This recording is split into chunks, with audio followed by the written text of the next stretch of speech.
ನಮಸ್ಕಾರ ರೀ ಎಲ್ಲರಿಗೂ ಹೆಂಗದಿರಿ. ಕಿವಿ ಮಾತು ಕಿಚನ್ಗೆ ತಮಗೆಲ್ಲರಿಗೂ ಸ್ವಾಗತ. ಇವತ್ತು ಇನ್ನೊಂದು ಹೊಸ ಅಡಿಗೆ ಜೊತೆ ಬಂದೀನಿ. ಏನಂತಂದ್ರೆ ಪಾಲಕ್ ರೈಸ್. ಅದಕ್ಕೆ ಬೇಕಾಗುವಂಥ ಸಾಮಗ್ರಿಗಳನ್ನು ವಿಡಿಯೋದಾಗ ತೋರಿಸೀನಿ. ಸ್ವಲ್ಪ ಜೂಮ್ ಮಾಡಿ ನೋಡ್ರಿ. ಮೊದಲು ಏನು ಮಾಡ್ರಿಪ್ಪ ಅಂತಂದ್ರೆ ಸೋಸಿಟ್ಟಿದ್ದ ಪಾಲಕನ್ನು ನೀರಾಗಿ ತೊಳ್ಕೊಂಡು ನೀರು ಬಸಿಯಾಕಿಡ್ರಿ. ನೋಡ್ರಿ, ಚಲೋ ತಗ ನೀರು ಬಸ್ತೈತಿ. ಹಿಂಗೆ ಸಣ್ಣಗ ಹೆಚ್ಕೊಂಡು ಒಂದು ಜಾರಿಗೆ ಅದನ್ನ ಹಾಕ್ಕೋಬೇಕ್ರಿ. ಅದು ಜಾರು ಸ್ವಲ್ಪ ಜಲ್ದಿ ಕುಂದ್ರಕವಲ್ಲಿ ನಿಂತೈತ್ರಿ. ಯಾಕಂದ್ರೆ ಅದಕ್ಕೂ ತವ್ರ ಮನೆ ನೆನಪಾಗೈತೆ ಏನು, ಹಾಗಾಗಿ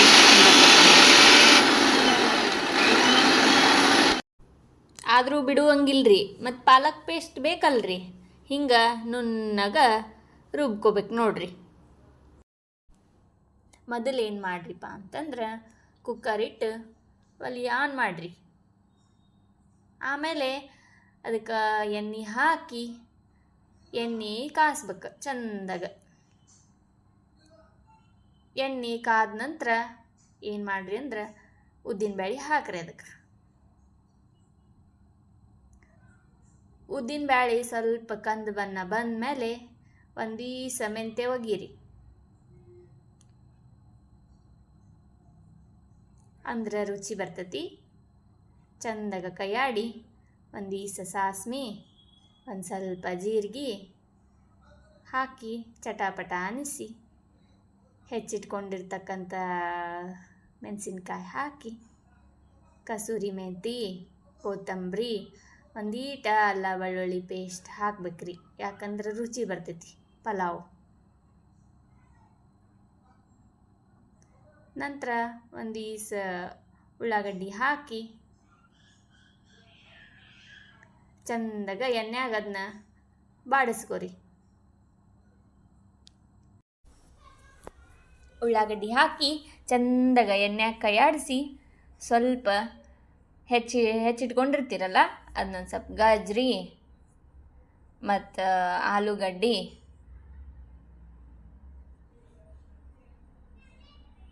ಹಾಕಿ ಮತ್ತು ಚಂದಾಗ ಚಮಚೆಲೆ ಒಂದು ಸ್ವಲ್ಪ ಕೈಯಾಡ್ರಿ. ಅದನ್ನ ಅಂದ್ರೆ ಎಲ್ಲ ಏಕಾಕೈತದ. ಅದನ್ನ ಮಿಕ್ಸಿ ಮಾಡ್ಕೊಂಡದ್ದು ಪಾಲಕದ ಪೇಸ್ಟ್ ಅದಕ್ಕೆ ಹಾಕ್ರಿ. ಹಾಕಿ ಅದು ಹಸಿ ವಾಸನೆ ಹೋಗೋ ತನಕ ಅದನ್ನ ಚಮಚೆಲೆ ಚಂದಾಗ ತಿರುವ್ರಿ. ಅಂದ್ರೆ ಪಾಲಕದ ಹಸಿದೆಲ್ಲ ಹೋಗ್ತೈತದ, ಕಂಪು ಬರ್ತೈತಿ ನೋಡ್ರಿ. ಹಿಂಗೆ ಕುದಿಯಾಕ ಅದನ್ನೊಂದು 2 ನಿಮಿಷ ಬಿಡ್ರಿ. ಬಿಟ್ಟು ಆಮೇಲೆ ಒಂದು ಚಿಟಿಕಿನ ಅರಿಶಿನ ಪುಡಿ ಹಾಕ್ರಿ. ಒಂದು ಸ್ವಲ್ಪ ಮನ್ಯಾಗ ಮಾಡ್ಕೊಂಡಿರ್ತಕ್ಕಂಥ ಮಸಾಲೆ ಹಾಕ್ರಿ. ಹಾಕಿ ಒಂದು ಈಟು ರುಚಿಗೆ ತಕ್ಕಷ್ಟು ಉಪ್ಪು ಹಾಕ್ರಿ. ಹಾಕಿ ಮತ್ತು ಚಂದಾಗ ಕೈ ಆಡ್ಸ್ರಿ. ಅದನ್ನ ಅಂದ್ರೆ ರಾಸ್ ಆಕ್ಕೈತದ ಅದರೊಳಗೆ. ಆಮೇಲೆ ತೊಳ್ಕೊಂಡಿಟ್ಕೊಂಡಿರ್ತೀರಲ್ಲ ಅವನ್ನ ಅಕ್ಕಿ ಹಗರ್ಕ ಹಾಕ್ರಿ. ಹಾಕಿ ಚಂದಾಗ ಕೈ ಆಡ್ಸ್ರಿ ಅದನ್ನ ಚಮಚೆಲೆ. ನೋಡ್ರಿ, ಹಿಂಗೆ ಹಸಿರಾಗ ಆಗಿರ್ತೈತಿ. ಮ್ಯಾಲೊಂದು ಈಟ ಹುಳಿಗೆ ಲಿಂಬೆಯನ್ನು ಹಿಂಡ್ರಿ. 1 ಕಪ್ ಅಕ್ಕಿ ತೊಗೊಂಡ್ರೆ 2 ಕಪ್ ನೀರು ಹಾಕ್ರಿ. ಅದಕ್ಕೆ ಹಾಕಿ ಕುದಿಯಾಕ ಬಿಡ್ರಿ. ಅದನ್ನ ಸ್ವಲ್ಪ ಕುದಿಯಾಕ ಬಿಟ್ಟು ಕುಕ್ಕರ್ ಬಾಯಿ ಮುಚ್ಚ್ರಿ.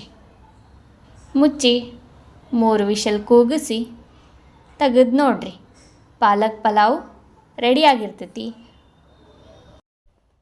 ಈ ವಿಡಿಯೋ ನಿಮಗೂ ಇಷ್ಟ ಆಗಿತ್ತಂದ್ರೆ ಸಬ್ಸ್ಕ್ರೈಬ್ ಮಾಡಿರಿ, ಲೈಕ್ ಮಾಡಿರಿ ಮತ್ತು ಶೇರ್ ಮಾಡಿರಿ.